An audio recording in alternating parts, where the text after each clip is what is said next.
আসসালামু আলাইকুম প্রিয় দর্শক, অন্য মঞ্চের আলোচনায় আজ আমাদের অতিথি হিসেবে আছেন ডক্টর শিরিন শারমিন চৌধুরীকে নিয়ে বাংলাদেশে তার জামিন নিয়ে বাংলাদেশে এখন খুব হইচই চলছে যে হঠাৎ করে আওয়ামী লীগের স্পিকারকে এত লোক থাকতে তাকে কেন হঠাৎ জামিন দেওয়া হলো। তাহলে কি একটা বিকল্প আওয়ামী লীগ গঠন ফটনের চেষ্টা ফেষ্টা হচ্ছে? এই নিয়ে প্রচুর লেখালেখি এবং কথাবার্তাও চলছে। একটু আপনাদের পূর্বের কথা মনে করিয়ে দিই। খলিলুর রহমান যখন আমাদের ভারতবর্ষে এসেছিলেন এবং জয়শঙ্করের সঙ্গে যখন দেখা হয়েছিল, তারপরে আমি একটা কপি করেছিলাম ভিডিও, তাই টাইটেল করেছিলাম চাপের রাজনীতি খেলতে গিয়ে, কি একটা লিখেছেন, চাপের রাজনীতি খেলতে খালি হাতে ফিরতে হলো খলিলুর রহমানকে। জয়শঙ্করজি আমার ভিডিওর সঙ্গে আপনারা মিলিয়ে দেখবেন, আমি আজকে যা বলছি সেদিনকে যা বলেছিলাম সেটা মিল আছে কিনা। জয়শঙ্করজি কথাটা শুরুই করেছিলেন এটা দিয়ে যে আওয়ামী লীগের স্পিকার শিরিন শারমিন চৌধুরীকে অ্যারেস্ট করে আপনারা পরিষ্কার বুঝিয়ে দিয়েছেন আওয়ামী লীগ সম্পর্কে তারেক রহমানের মন্ত্রিসভার এর মনোভাবটা কি। সেখানে আপনাদের আমরা বিশ্বাস করব কি করে? শেখ হাসিনার কথা তো ছেড়েই দিন। এখন তিনি দেশে ফিরে নানান ভুলভাল কথা বলছেন। উনি বলছেন যে আমি প্রথমে বলেছি যে গঙ্গা চুক্তি যদি রূপায়ণ না হয় তাহলে ভারতবর্ষের সঙ্গে বাংলাদেশের স্বাভাবিক সম্পর্ক গড়ে তোলা যাবে না, এটা উনি অফিসিয়ালি বলেছেন। আরো অনেক কথা বলেছেন। এবার দর্শক আপনারা বিচার করুন যে এখন বাংলাদেশের যা অবস্থা, সেখানে বাংলাদেশ কি ভারতবর্ষকে শর্ত দেওয়ার জায়গায় রয়েছে? আদৌ রয়েছে? যেখানে বাংলাদেশ পুরো ভারতের ওপর ডিপেন্ড করছে, সেখানে বাংলাদেশ ভারতকে শর্ত দেবে, এটা আপনারা বিশ্বাস করেন? যদি বিশ্বাস করেন তাহলে সে কথা অন্য, আপনারা আপনাদের বিশ্বাস নিয়ে থাকুন, কারণ ভবিষ্যৎ বলে দেবে আপনাদের বিশ্বাসের মূল্য কতটা ছিল। অর্থাৎ জয়শঙ্করের সঙ্গে যে মিটিংটা হয়, আমি যা যা বলেছিলাম সেইগুলোই কিন্তু হয়েছে। আমি খবর পেয়েছিলাম আমাদের বিদেশ মন্ত্রক থেকে, আপনাদের খলিলুর রহমান এখন দেশে ফিরে পিঠ বাঁচানোর জন্য নানান রকম এলোমেলো কথা বলে যাচ্ছেন। কোনো সদর্থক মন্তব্য বা উত্তর তার কাছ থেকে কিন্তু ভারতবর্ষ ভিজিট সম্পর্কে পাওয়া যায়নি। এরপরে শুনছি তিনি আবার বেজিং যাবেন। এই মুহূর্তে বেজিং এর যে অবস্থা, ওখানে গিয়ে কতটা কি করতে পারবেন সে ব্যাপারেও আমার সন্দেহ রয়েছে, কিন্তু সেটা আমার আলাপের বাইরে। খলিলুর রহমান নিজেকে উত্তরদায়িত্ব করার জন্য, সামলানোর জন্য, নিজের পজিশন সামলানোর জন্য এখন ভুলভাল বকে যাচ্ছেন। এখন ভারতের প্রেশার ট্যাকটিক যেটা উনি খাটাতে চেয়েছিলেন, সেই প্রেশার ট্যাকটিকের কথাই কিন্তু উনি বলে যাচ্ছেন, যেটা আমি বলেছিলাম যে প্রেশার ট্যাকটিক করতে গিয়ে, চাপের রাজনীতি করতে গিয়ে, কূটনীতি করতে গিয়ে তিনি ডুবেছেন। এখন আপনাদের যে প্রধানমন্ত্রী তারেক রহমান নানান রকম চুক্তি ফুক্তি সই করে তো ভারতের সঙ্গে তিনি তো গদিতে বসেছেন, বসে তিনি চোখ উল্টে দিয়েছেন। উনি এখন তার ব্যক্তিগত যে এজেন্ডা গুলো ছিল না, তার উপরে যে অত্যাচার হয়েছিল যারা করেছিল, তাদেরকে অ্যারেস্ট করার ব্যাপারে আগে, সেটাও তার ব্যাপারটাও একটা আমি যে ফেলে দেওয়ার মতো বলছি তা নয়। কিন্তু পুরোটাই তো দেখতে হবে। তার বিরুদ্ধে যদি অনৈতিকভাবে কিছু করা হয়ে থাকে, তিনি যদি ব্যবস্থা নেন, তাহলে পরে সেটা ঠিক আছে। কিন্তু সঙ্গে সঙ্গে এটাও দেশটাও তো দেখতে হবে।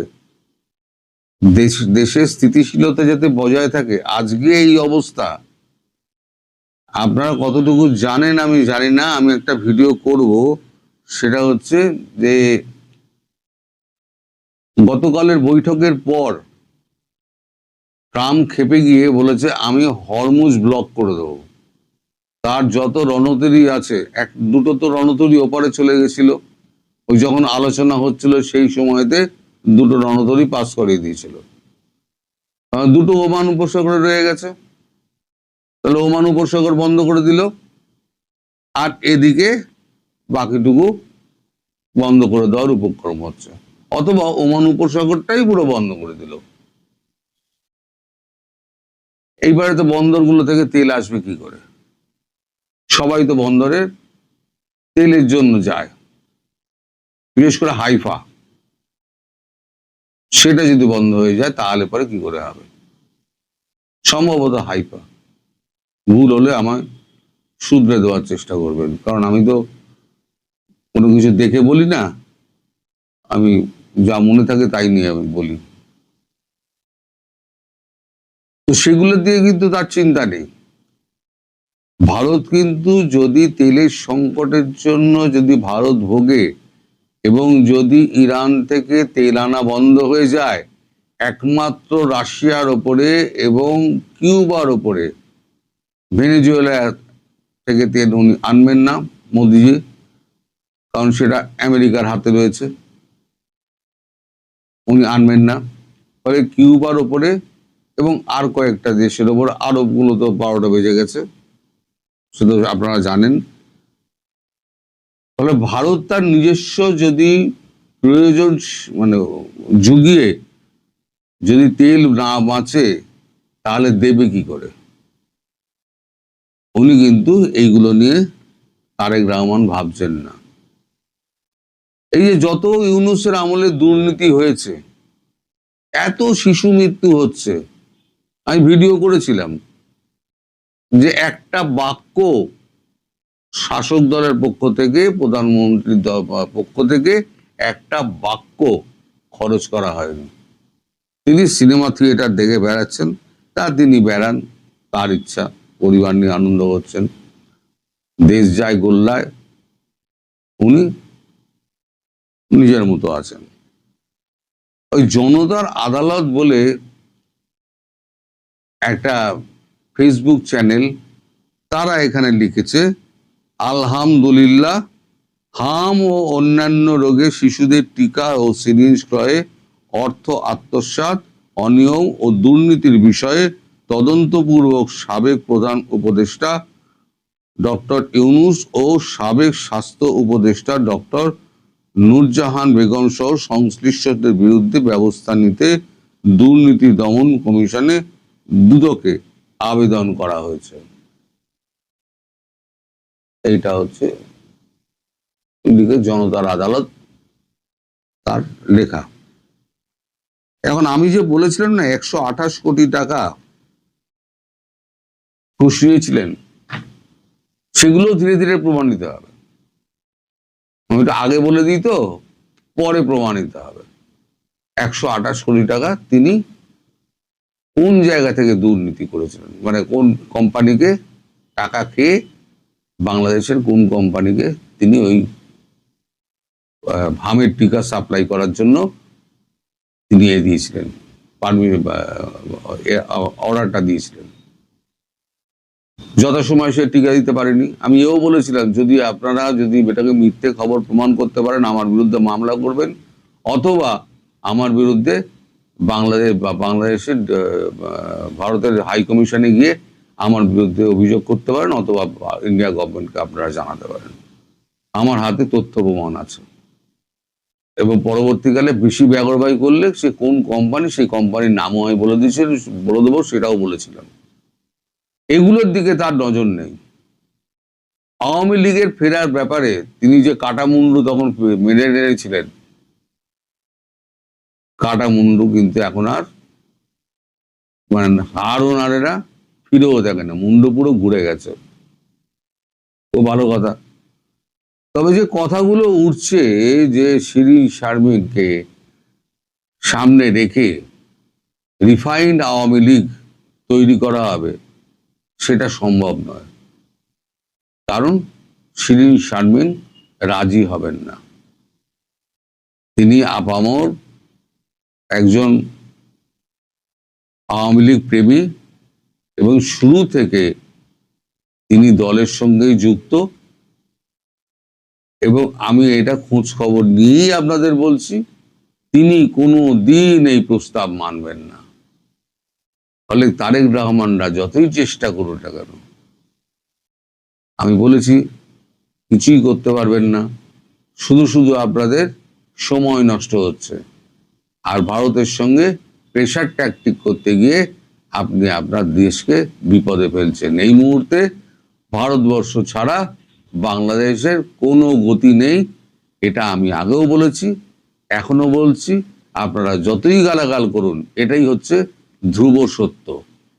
সূর্য যেমন ওঠে অস্ত যায়, সেটা যেমন সত্য, এটাও সত্য। আপনাদের বলেছিলাম না, ভিসা এখন ট্রাভেল ভিসা দেওয়া হবে না, দেওয়া হচ্ছে না। আমাদেরকে বলে, আমাদের হাই কমিশনার বলেছিলেন, আমি সেটাই কন্ট্রাডিক্ট করে বলেছিলাম যে উনি বললেন কি করে, কারণ আমি জানি তো দেওয়া হবে না। আর এই মুহূর্তে কখনো দেওয়া হয় যেখানে এখানে এখনো নির্বাচন চলছে আর ধরপাকড় চলছে, এখন ট্রাভেল ভিসা দেওয়া হয়? সেটাই পরিষ্কার হয়ে গেল। অর্থাৎ ভারতের পক্ষ থেকে উনি খালি হাতেই ফিরেছেন, ফিরে এখন পিঠ বাঁচানোর জন্য এখন খলিলুর রহমান নানান কথাবার্তা বলে যাচ্ছেন। আপনারা মোটেই বিভ্রান্ত হবেন না।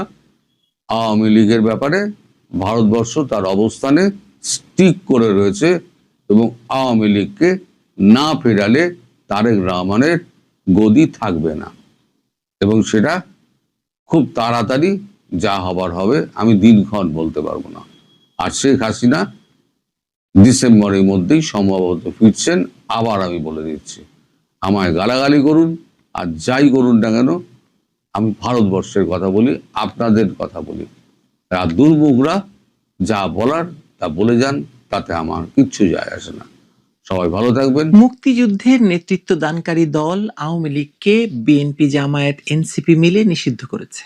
ইউনূসের সাজানো নির্বাচনে সংখ্যাগরিষ্ঠ আসন নিয়ে ক্ষমতা লাভকারী বিএনপি, জামায়াত, এনসিপি কে মূলত অপশন দিয়েছে যে হয় জুলাই সনদ নয় আওয়ামী লীগ নিষিদ্ধ, দুটোর একটা বেছে নিতে হবে। জামায়াত, এনসিপি বেছে নিয়েছে আওয়ামী লীগকে নিষিদ্ধকরণ। তাতে বিএনপিরও লাভ, রাজনীতির মাঠে প্রতিদ্বন্দ্বী বলে কেউ আর থাকছে না। কিন্তু প্রশ্ন সেখানে নয়। প্রশ্ন হলো, যে সন্ত্রাস দমন আইনে আওয়ামী লীগকে নিষিদ্ধ করা হলো, সেই একই আইনে তো ৭১-এর সন্ত্রাসের জন্য জামায়াতকেও নিষিদ্ধ করা যায়। কিন্তু বিএনপি, জামায়াত, এনসিপির এই ৩ দলীয় জোট সরকার কি সেটা করবে? উত্তরটা সবার জানা, করবে না। কারণ এই সরকার নিজেই অবৈধ ইউনূস সরকারের বর্ধিত সংস্করণ মাত্র। এই সন্ত্রাসের মাধ্যমে রাষ্ট্র ক্ষমতা দখলের যে ধারাবাহিকতা শুরু হয়েছিল, তারেক রহমানের এই সরকার সেই ধারাবাহিকতারই পরবর্তী অধ্যায়। ফলে এই সরকারের কাছে আইনের সমান প্রয়োগ প্রত্যাশা করা বাতুলতা। বিষয়টির গভীরে গেলে দেখা যায়, ৮ই এপ্রিল জাতীয় সংসদে সন্ত্রাস বিরোধী সংশোধন বিল পাশ করে আওয়ামী লীগের নিষেধাজ্ঞাকে আইনি রূপ দেওয়া হয়েছে। পরদিনই পাশ হয়েছে জাতীয় মুক্তিযোদ্ধা কাউন্সিলের বা জামুকা সংশোধনী বিল। সেখানে মুক্তিযুদ্ধকালীন পাকিস্তানি হানাদার বাহিনীর সহযোগী হিসাবে তৎকালীন মুসলিম লীগ, জামায়াত ইসলামী এবং নেজামে ইসলাম পার্টির নাম স্পষ্টভাবে বহাল রাখা হয়েছে। অর্থাৎ একই সংসদ একই দিনে দুটি বিপরীতমুখী বিল পাশ করেছে। এক হাতে আওয়ামী লীগকে সন্ত্রাসী সংগঠন ঘোষণা করে নিষিদ্ধ করা হয়েছে, আরেক হাতে জামায়াতকে ৭১-এর গণহত্যার সহযোগী বলে আইনি স্বীকৃতি দিয়েও তাকে রাজনৈতিকভাবে সুরক্ষিত রাখা হয়েছে। দেশের প্রধান বিরোধী দল হিসেবে তাকে বসানো হয়েছে, এবং সেখানে এমন একজন এমপি আছেন যিনি যুদ্ধাপরাধের দায়ে মৃত্যুদণ্ডপ্রাপ্ত আসামি। তাহলে দ্বিচারিতাটা দেখুন। তারেক রহমানের অবৈধ সরকারের এই মূল চরিত্র এটাই, জামুকা বিলের উপর সংসদে জামায়াতের আমির এবং বিরোধী দলীয় নেতা শফিকুর রহমান আপত্তি জানালেও স্পিকার হাফিজউদ্দিন আহমদ সেই আপত্তিকে কার্যত অস্বীকার করেছেন। বিরোধী দলের নেতা কোনো আপত্তি করেননি বলে ঘোষণা দিয়ে ভোটেও দেননি তিনি। মুক্তিযুদ্ধ বিষয়ক মন্ত্রীও জামায়াতের আপত্তির কোনো জবাব দেননি। এনসিপি আবার জানিয়ে দিয়েছে এই বিলে তাদের কোনো আপত্তি নেই। খুব নাটক লাগছে কিন্তু বিষয়টা। আপনার কি নাটক মনে হচ্ছে না? প্রশ্ন উঠছে যে জামুকা আইনে যদি জামায়াতকে সরাসরি ৭১-এর সহযোগী বলে স্বীকার করা হয়, তাহলে একই সন্ত্রাস দমন আইনে জামায়াতকে কেন নিষিদ্ধ করা হচ্ছে না? ৭১-এ ৩০ লক্ষ শহীদের রক্তে যে গণহত্যা সংগঠিত হয়েছে, পাকিস্তানি হানাদার বাহিনীর সক্রিয় সহযোগী হিসেবে জামায়াত যে ভূমিকা রেখেছে, সেটা কি ২৪-এর জুলাই সন্ত্রাসের চেয়ে কম ভয়াবহ? তাহলে কোন যুক্তিতে আওয়ামী লীগকে নিষিদ্ধ করে জামায়াতকে রাষ্ট্রের বিরোধী দলের মর্যাদায় বসিয়ে রাখা হচ্ছে? এই প্রশ্নের জবাব এড়িয়ে যাওয়ার কোনো নৈতিক সুযোগ তারেক রহমানের সরকারের আছে বলে মনে করেন? নেই, কিন্তু গায়ের জোরে চলছে দেশ। জামায়াতের আমির শফিকুর রহমান সংসদে বলেছেন, আল্লাহ ভালো জানেন ৭১ সালের সেই চরম সময়ে কার কি ভূমিকা ছিল, মানে বিপদে পড়লে আল্লাহর নাম। এই বক্তব্য তো একটা ধৃষ্টতা। ইতিহাসে কে কি করেছে সবাই জানে। লক্ষ লক্ষ সাক্ষী আছে, দলিল আছে, আন্তর্জাতিক স্বীকৃতি আছে। রক্তের দাগ মুছে আল্লাহই একমাত্র সাক্ষী বলে পার পেয়ে যাওয়ার এই অপচেষ্টা প্রমাণ করে যে জামায়াত তার ৭১-এর চরিত্র থেকে বিন্দুমাত্র সরে আসেনি। আর এই দলকে বুকে নিয়ে সংসদ চালাচ্ছে তারেক রহমানের অবৈধ সরকার। আইনি দৃষ্টিকোণ থেকে বিশ্লেষণ করলে দেখা যায় সন্ত্রাস দমন আইনে কার্যক্রম নিষিদ্ধ করার কোনো আইনগত ভিত্তি নেই বলে সুপ্রিম কোর্টের একাধিক আইনজীবী স্পষ্টভাবে বলেছেন। ব্যারিস্টার জ্যোতির্ময় বড়ুয়া বলেছেন, এই আইনে কর্মকাণ্ড নিষিদ্ধ করার কোনো সুযোগ নেই। নিষিদ্ধ করতে হলে দলটিকে নিষিদ্ধ করতে হবে। অর্থাৎ ইউনূস সরকারের সময়ে নেওয়া সিদ্ধান্ত এবং তারেক সরকারের সংসদে পাশ করা বিল উভয়েরই আইনি ভিত্তি নেই। আইনকে নিজেদের সুবিধা মতো ব্যবহার করা আর সুবিধা মতো উপেক্ষা করার এই সংস্কৃতি প্রমাণ করছে যে এই সরকার জনগণের সরকার নয়, এটি একটি বিশেষ প্রতিশোধের সরকার, একটি বিশেষ শ্রেণীর স্বার্থ রক্ষার সরকার। রাজনৈতিক বাস্তবতায় আওয়ামী লীগকে নিষিদ্ধ করে সবচেয়ে বেশি লাভবান হবে বিএনপি। ইতিহাসের দীর্ঘতম সময় ধরে বাংলাদেশের রাজনীতিতে যে দলটি তাদের প্রধান প্রতিদ্বন্দ্বী ছিল, সেই দলটিকে মাঠ থেকে সরিয়ে দেওয়া গেছে কোনো ভোট যুদ্ধ ছাড়াই। জুলাই সন্ত্রাসীদের আন্দোলনের ফসল ঘরে তুলতে তারেক রহমানের দল কোনো কুণ্ঠা করেনি। এনসিপি পেয়েছে তার অস্তিত্বের রাজনৈতিক অজুহাত, জামায়াত পেয়েছে বিরোধী দলের আসন এবং ৭১-এর দায় থেকে নিরাপদ মুক্তি। তিনটি দলের তিনটি স্বার্থ এক সূত্রে গেঁথে যে চুক্তিটি হয়েছে তার মূল্য চোকাচ্ছে বাংলাদেশের গণতন্ত্র এবং মুক্তিযুদ্ধের চেতনা। জাতিসংঘের মানবাধিকার কমিশন পর্যন্ত রাজনৈতিক দলের কার্যক্রম নিষিদ্ধ না করার সুপারিশ করেছিল, কিন্তু দেশি বিদেশি ষড়যন্ত্রের ফসল এই অবৈধ সরকার আন্তর্জাতিক সেই পরামর্শ উপেক্ষা করছে। কারণ এই সরকারের লক্ষ্য গণতন্ত্র প্রতিষ্ঠা নয়, লক্ষ্য হলো প্রতিদ্বন্দ্বী মুক্ত, আওয়ামী লীগ মুক্ত একটি রাজনৈতিক মাঠ নিশ্চিত করা, যেখানে জনগণের কোনো প্রকৃত পছন্দ থাকবে না, থাকতে দেওয়া হবে না।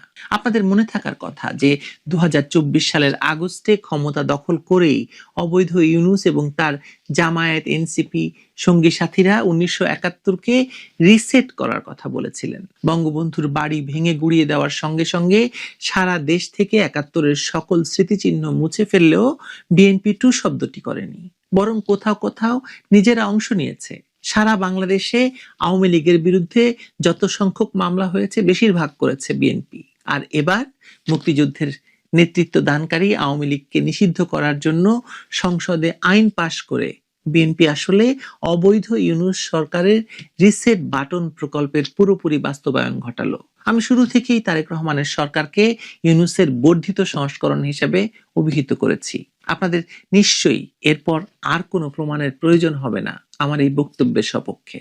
হবে কি, ৭১-এর ঘাতকদের বিচার না করে মুক্তিযুদ্ধের নেতৃত্ব দানকারী দলকে নিষিদ্ধ করার এই কর্মকাণ্ড বাংলাদেশের ইতিহাসে তারেক রহমান এবং তার দল বিএনপিকে মুক্তিযুদ্ধ বিরোধী হিসেবে আবারও প্রথম স্থান দিয়ে দিল।